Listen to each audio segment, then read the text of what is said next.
مولاي صل وسلم دائما أبدا على حبيبك خير الخلق كلهم مولاي صل وسلم دائما أبدا على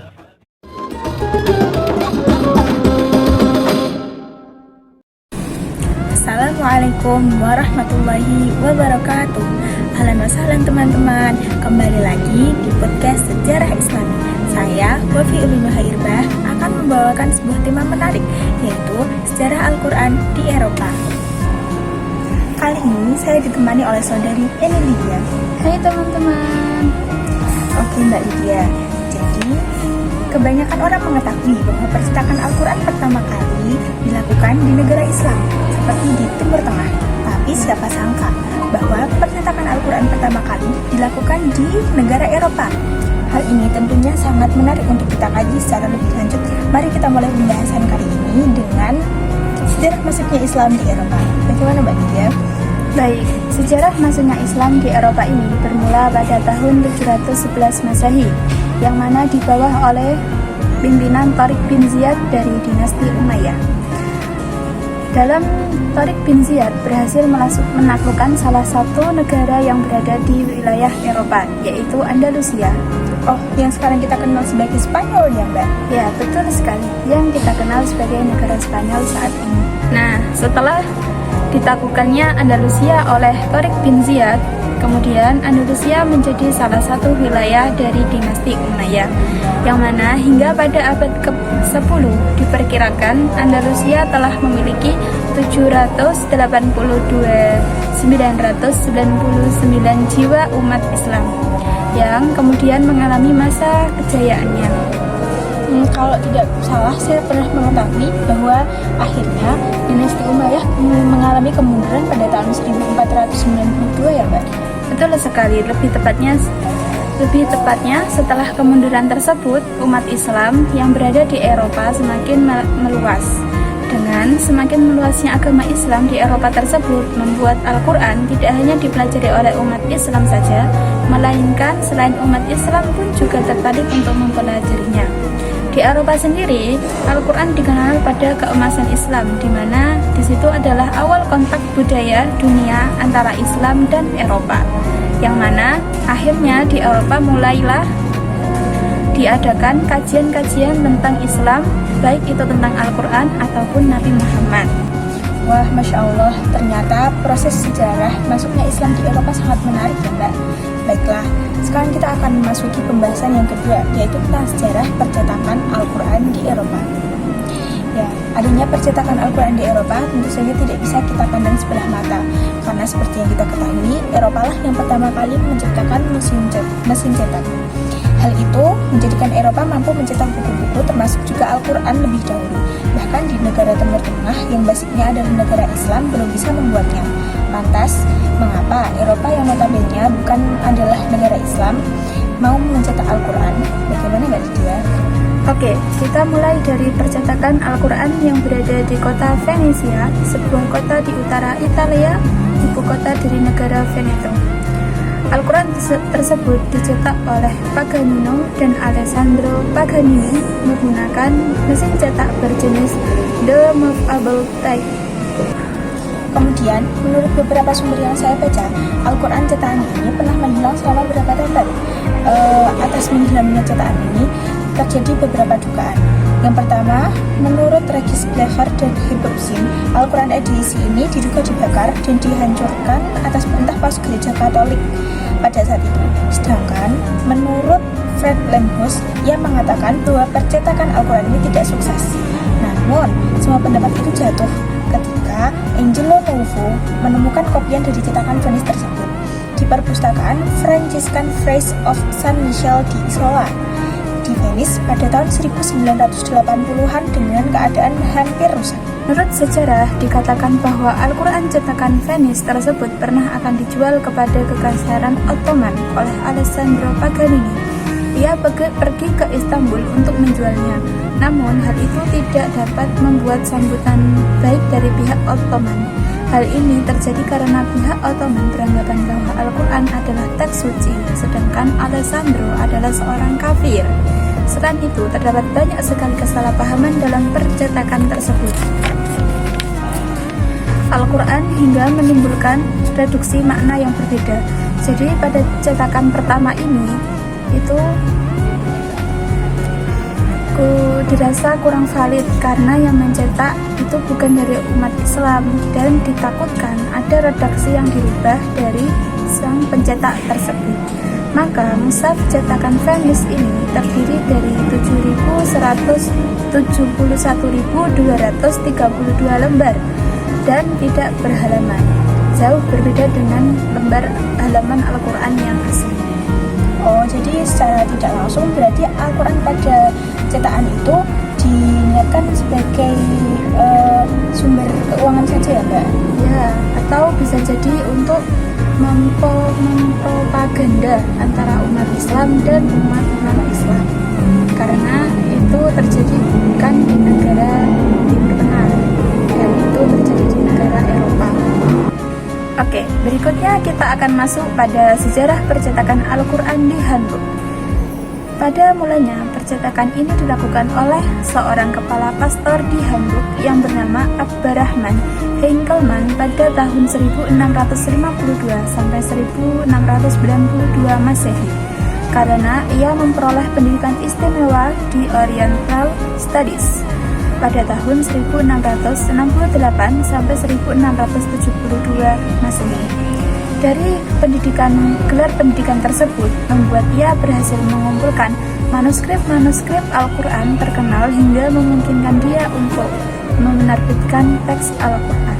Dan kemudian pada akhirnya Al-Quran cetakan ini muncul pada tahun 1694 dan diberi judul Al-Quranus es Lex Islamica Muhammadis Fili Abdali Prodopropetei. Cetakan Al-Quran ini pun tidak diberi terjemahan oleh Abraham Henkelmann karena memang tujuannya mencetak Al-Quran ini hanyalah untuk teologi semata. Kemudian pada tahun 1698 Ludovico Maraggi telah mencetak Al-Quran ini untuk kedua kalinya dan dilengkapi dengan teks Arab dan terjemahan dengan menggunakan bahasa Latin. Namun terdapat penolakan atas Islam dari Ludovico Maraggi.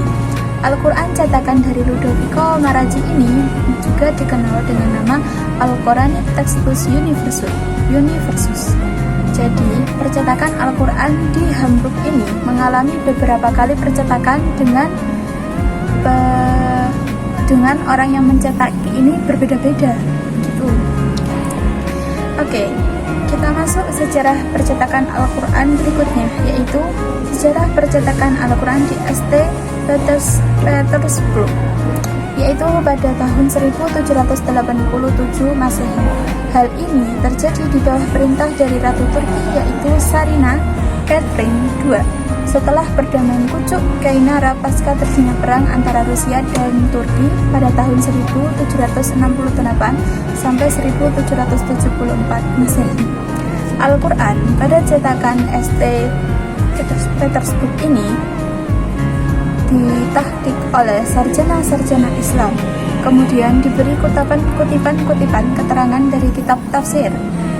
Hingga pada tahun 1798 Masehi, Al-Quran dalam edisi ini dicetak kembali dengan format yang lebih bagus untuk dipresentasikan kepada para pejabat, yaitu menggunakan khat khufi. Ada yang mengatakan bahwa itu mirip dengan yang dimiliki oleh Khalifah Utsman.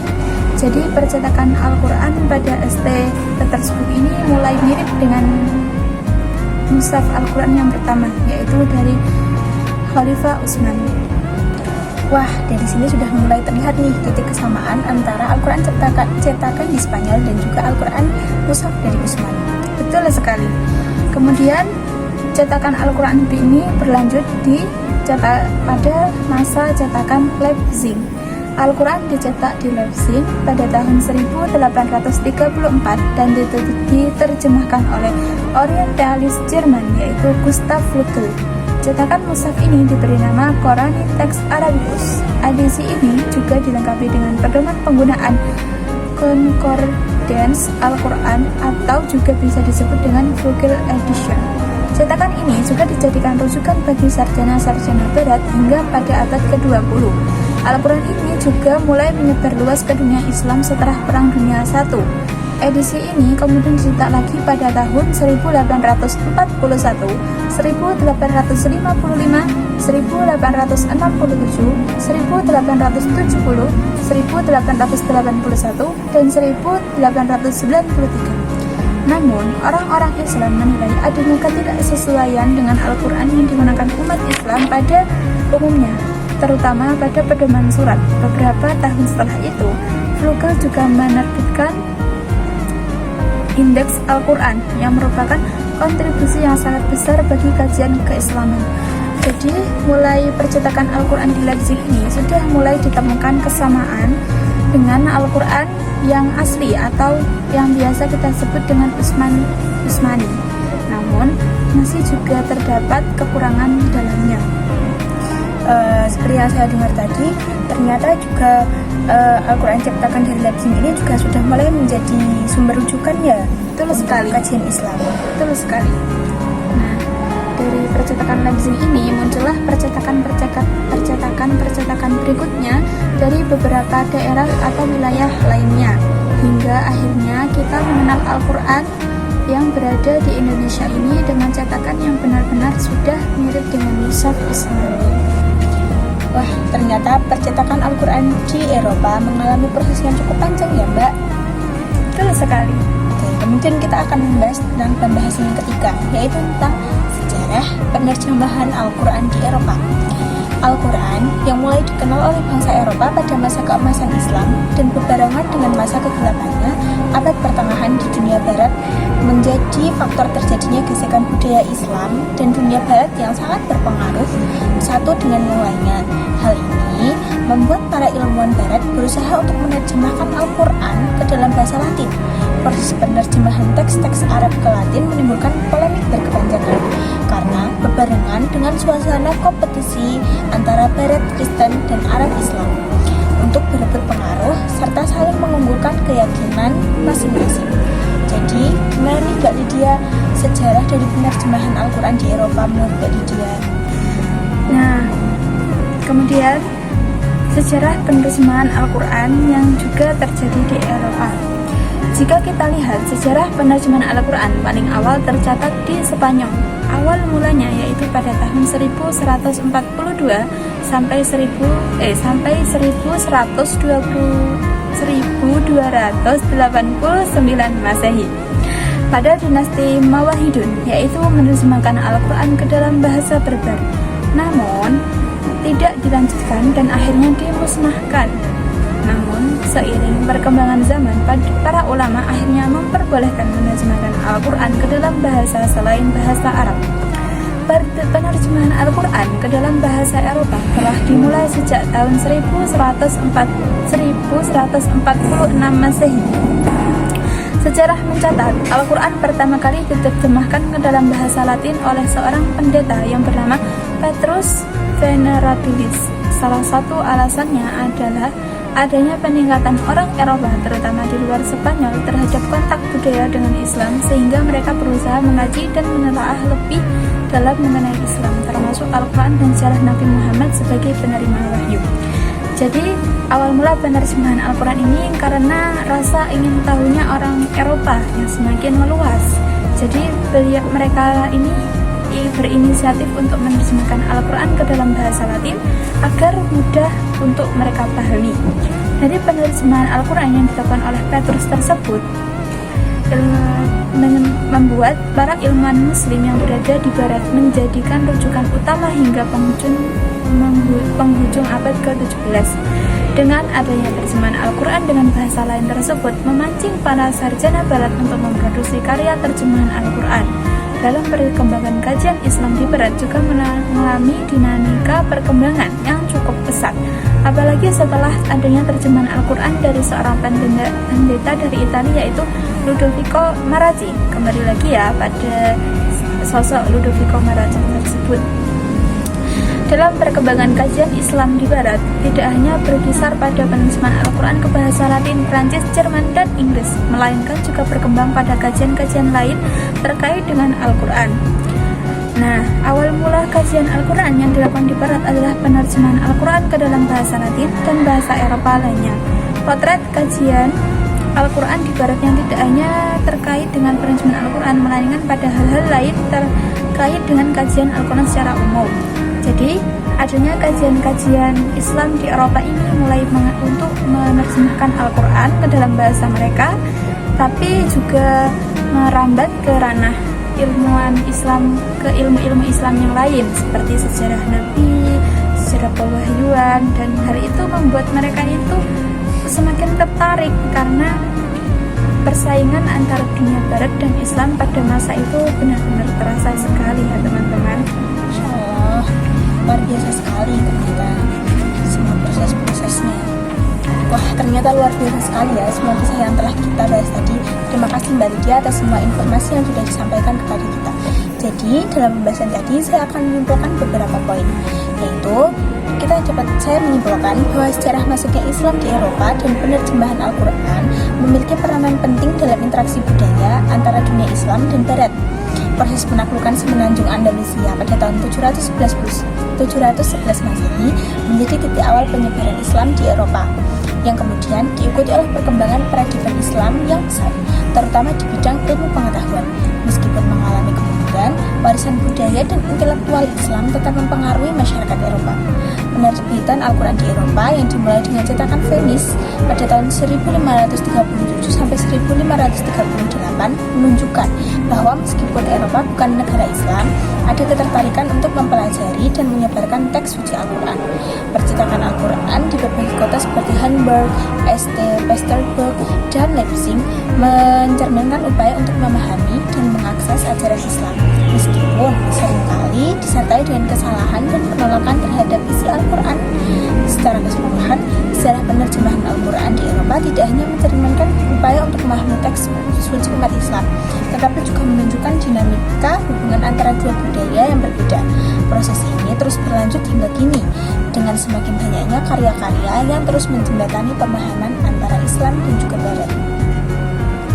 Betul sekali, sungguh luar biasa sekali saat kita bisa mendapatkan ilmu baru tentunya, karena kita telah mengetahui sejarah percetakan Al-Quran yang ternyata itu bukan dari negara Timur Tengah ya Mbak, melainkan dari Eropa. Baik teman-teman, sekiranya cukup ini yang dapat kita bahas dalam podcast kali ini. Sampai jumpa di lain waktu. Wassalamualaikum warahmatullahi wabarakatuh.